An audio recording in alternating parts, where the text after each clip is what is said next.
Gen Z அரசியல் திமுகவுக்கு வளர்ச்சியா வீழ்ச்சியா? திமுகவை விட்டு வெளியேற தயாராக இருக்கும் மூத்த நிர்வாகிகள்.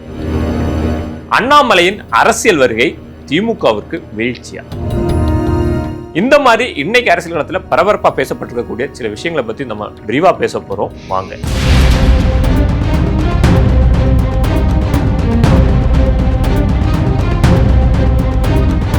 ரிஃப்ளெக்ட் நேயர்களுக்கு வணக்கம். இந்த 2026 சட்டமன்ற தேர்தல் முடிவுகள் நமக்கு ஒரு மிகப்பெரிய ஆச்சரியத்தை ஏற்படுத்துற மாதிரி இருந்திருக்கும் நிச்சயமாக. அதே மாதிரி இப்போ டிஎம்கேக்கு உள்ளாடி நடத்தக்கூடிய சில விஷயங்கள் நமக்கு ஆச்சரியத்தை ஏற்படுத்துற மாதிரி தான் இருக்கு. ஒரு காலத்துல முதியோர்களால் நிரம்பின டிஎம்கே, குறிப்பா சொல்லணும்னா டிஎம்கேல இருக்கக்கூடிய சட்டமன்ற உறுப்பினராக இருந்தாலும் சரி, பாராளுமன்ற உறுப்பினர்களாக இருந்தாலும் சரி, கிளை பொறுப்புல இருந்து மேற்பட்ட பொறுப்பு வரைக்கும் கொஞ்சம் ஏஜ்டு பர்சனாக தான் இருப்பாங்க. ஆனா இப்போ டிஎம்கேல இருக்கக்கூடிய விஷயங்களை நம்ம எடுத்து பார்த்தாச்சுன்னா ஜென்சி தலைமுறையினருக்கு அதிக முக்கியத்துவம் கொடுப்பதாகவே தென்படுது. சமீபத்தில் நடந்த டிஎம்கே ஜென்சி மீட்டப்பை நம்ம ஒரு எடுத்துக்காட்டா சொல்லலாம். இந்த 2026 சட்டமன்ற தேர்தல் தோல்விக்கு பிறகு டிஎம்கே தன்னோட அடிமட்டத்திலிருந்தே ஒரு மாற்றத்தை ஏற்படுத்தணும், இளைஞர்களை அதிகப்படியாக அரசியலில் ஈடுபட வைக்கணும் அப்படிங்கிறத மையப்படுத்தி பல முயற்சிகளை எடுத்துட்டு இருக்காங்க. அதுல ஒரு முயற்சியை தான் இந்த டிஎம்கே ஜென்சி மீட்டப் அப்படிங்கிற ஒரு டிஎம்கேக்கு எந்த ஒரு பொறுப்பிலும் இல்லாத இளைஞர்கள், இதுவரைக்கும் டிஎம்கே ஆதரவாளர்களாக இருந்தவர்கள், டிஎம்கே ஓட்டர்ஸா இருந்தவங்க, இளைஞர்களும் இளம் பெண்களும் இதை ஒருங்கிணைத்து நடத்தியிருந்தாங்க. இந்த ஜென்சி மீட்டப் திட்டமிட்டு நடைமுறைப்படுத்துவதற்காக இருந்தபோது சில இடர்பாடுகளை அவர்கள் சந்தித்ததாக செய்தி ஊடகங்களையும் சமூக வலைத்தளங்களையும் அவங்க தெரிவிச்சிருந்தாங்க. அதற்கான பின்னணியை நம்ம அலசி ஆராயும் போது அதற்கு பின்னாடியும் இந்த டிஎம்கேல இருக்கக்கூடிய சீனியர் லீடர்ஸ் பலருடைய பேர் அதுல அடிபடுது. இந்த டிஎம்கேல ஜென்சி தலைமுறையினரின் தலையீடை பிடிக்காத மூத்த தலைவர்கள், ஏற்கனவே திமுகவில் இருக்கக்கூடிய மூத்த நிர்வாகிகளாக இருந்தாலும் சரி, இதுக்கு முன்னாடி இருந்த சட்டமன்ற உறுப்பினர்கள், பாராளுமன்ற உறுப்பினர்களாக இருந்தாலும் சரி, ஒரு குழுவே இந்த ஜென்சி அரசியலுக்கு எதிராக இருப்பதாக ஒரு தகவல் வெளியாகிருக்கு. குறிப்பா இந்த ஜென்சி மீட்டப்பை தடுத்ததுலேயே அவருடைய பங்கு அளவுக்கு அதிகமா இருந்திருக்கு. குறிப்பா சொல்லணும்னா இந்த ஜென்சி மீட்டப் முதல்ல அண்ணா நகரில் இருக்கக்கூடிய ஒரு பொதுவெளியில தான் திட்டம் போட்டிருந்தாங்க. அந்த பொதுவெளியில நடந்தப்போ காவல்துறை அதை தடுத்தது உண்மைதான். ஒருவேளை அதிகப்படியான மக்கள் கூட்டம் வரும், இளைஞர்கள் அதிகப்படியாக கூடுவாங்க அப்படிங்கிற ஒரு எண்ணத்துல, பொதுமக்களுக்கு இடையூறு ஏற்படும் அப்படிங்கிற எண்ணத்துல காவல்துறை அந்த பொது இடத்துல நடந்த நிகழ்வை தடுத்திருக்காங்க. ஆனா அதன் பிறகு ஒரு தனியார் மண்டபத்தில் திட்டமிடப்பட்ட நிகழ்வை ரத்து செய்ததாக இருந்தாலும் சரி, அந்த தனியார் மண்டப உரிமையாளர்களுக்கு அழுத்தம் கொடுத்தாலும் சரி, இந்த திமுக இருக்கக்கூடிய மூத்த நிர்வாகிகளின் பங்கு இருக்கிறதா சொல்றாங்க.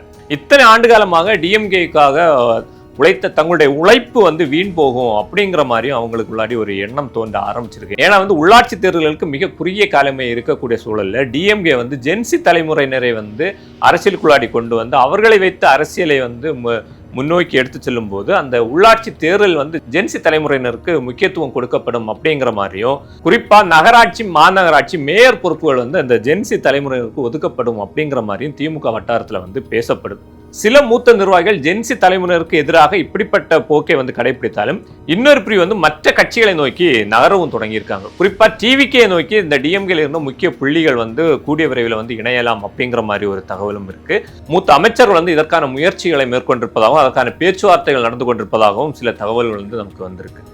கூடவே இன்னொரு பக்கம் பார்த்தாச்சுன்னா பிஜேபியிலையும் இவர்கள் இணைவதற்கான பேச்சுவார்த்தைகள் நடத்தப்பட்டிருப்பதாகவும் ஒரு தகவல் வெளியாகுது. இன்னைக்கு அண்ணாமலை அவர்களும் ஒரு அரசியல் பயணத்தை துவங்குவதாக ஒரு அறிவிப்பை வெளியிட்டிருக்காரு.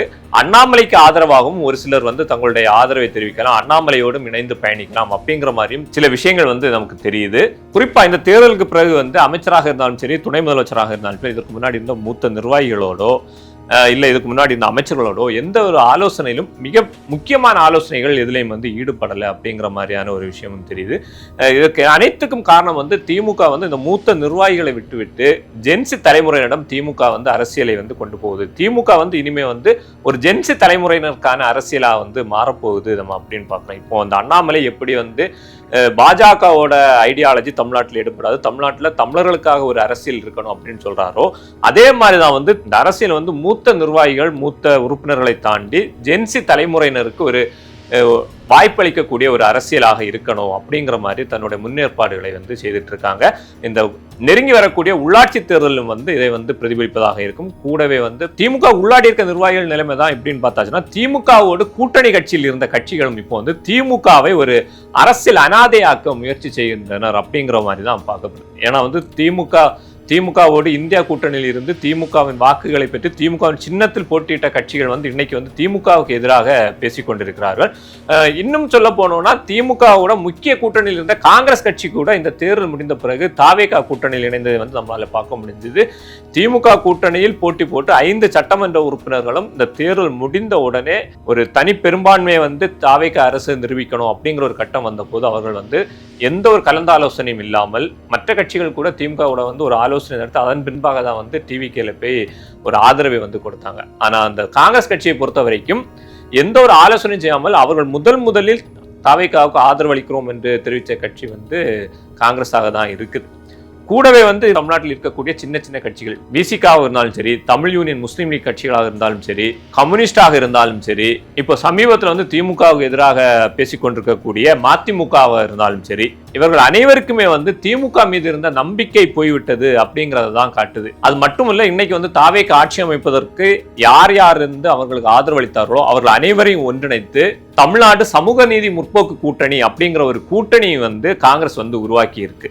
அப்போ வந்து காங்கிரஸுக்கும் வந்து இந்த தமிழ்நாட்டில் வந்து திமுகவை கைவிட்டு தாவேகாவுடன் தொடர்ந்து கூட்டணியை வந்து பலப்படுத்தணும், தமிழ்நாட்டில் வந்து தாவேகாவை வலுப்படுத்தணும் அப்படிங்கிறதுல வந்து காங்கிரஸும் வந்து வலுவாக வேலை செய்யறதை வந்து நம்மளால பார்க்க முடியுது. இவர்கள் வந்து திமுக கூட்டணியிலிருந்து வெளியேறினாலும் இந்த கட்சியில் இருக்கக்கூடிய இளைஞர்களை தங்கள் பக்கம் தக்க வைக்கணும் அப்படிங்கிற விஷயத்துல வந்து திமுக வந்து பலமா இப்ப வேலை பார்த்துட்டு இருக்காங்க. குறிப்பா இந்த ஜென்சி அரசியலை வந்து அங்க இருக்கக்கூடிய ஆளுமைகளை வைத்து வளர்ச்சி அடை செய்யணும், இந்த ஜென்சி அரசியலுக்கு வலுவா வந்து அவங்க இருப்பாங்க அப்படிங்கிற மாதிரி திமுக வந்து ஆழமா நம்பிட்டு இருக்காங்க. அதுக்காக வந்து அந்த கட்சியில இருக்கக்கூடிய இளைஞர்களை தங்க பக்கம் இழுக்கக்கூடிய வேலைகளை வந்து மும்முரமா வந்து செய்துட்டு இருக்காங்க. குறிப்பா சொல்லணும்னா, இந்த தேர்தல் முடிவுகள் வந்ததுக்கு அப்புறம் காங்கிரஸ் கட்சியின் ஒரு மிக முக்கிய முகமாக இருந்த அலீம் அவர்களை தன் பக்கம் இழுத்ததை வந்து நம்ம எல்லாருமே பார்த்தோம். அதே மாதிரி இப்போ விசிகால இருந்து ஷானவாஸ் அவர்களையும் தங்கள் பக்கம் இழுக்கக்கூடிய வேலைகளை வந்து திமுக வந்து மும்முரமா பண்ணிட்டு இருக்காங்க.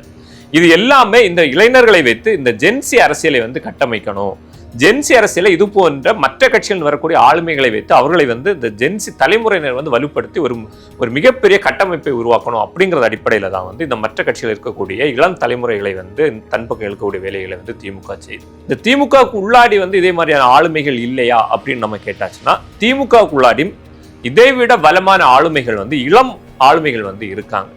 குறிப்பா சொல்ல போனா, நாம் தமிழர் கட்சியிலிருந்து விலகி திமுகவில் தன்னை இணைத்துக் கொண்ட ராஜீவ்காந்தியாக இருந்தாலும் சரி, திமுகவின் கருத்துக்களை வந்து வலுவாக ஊடகங்களில் பேசிக் கொண்டிருக்கக்கூடிய பிரசன்னாவாக இருந்தாலும் சரி, இவர்கள் வந்து திமுகவின் ஒரு மிகப்பெரிய முகமாக கடந்த சில காலங்களில் வந்து பார்க்கப்பட்டவர்கள்.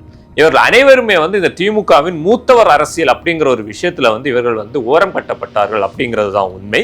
இப்போ வந்து இந்த மூத்தவர்களை ஓரம் கட்டிவிட்டு ஜென்சி அரசியலை வந்து திமுக முன்னெடுக்கும் போது இவர்களை புறந்தள்ளிவிட்டு மற்ற கட்சியில் இருந்து வருபவர்களுக்கும் இந்த கட்சியில் இத்தனை நாட்கள் பொறுப்புகளில் இல்லாமல் அடிப்படை கட்சி பணிகளை செய்து கொண்டு இப்போது ஜென்சி அரசியலை முன்னெடுக்கக்கூடிய புதுமுகங்களுக்கு வந்து முக்கியத்துவம் கொடுக்கக்கூடிய வேலையை வந்து திமுக வந்து பண்ணிட்டு இருக்காங்க. திமுகவின் இந்த அரசியல் எந்த அளவுக்கு வந்து திமுகவை வந்து வலுவடைய செய்ய போகுது அப்படிங்கிறத வந்து நம்ம பொறுத்திருந்து தான் பார்க்கணும். மீண்டும் சந்திக்கலாம். நன்றி.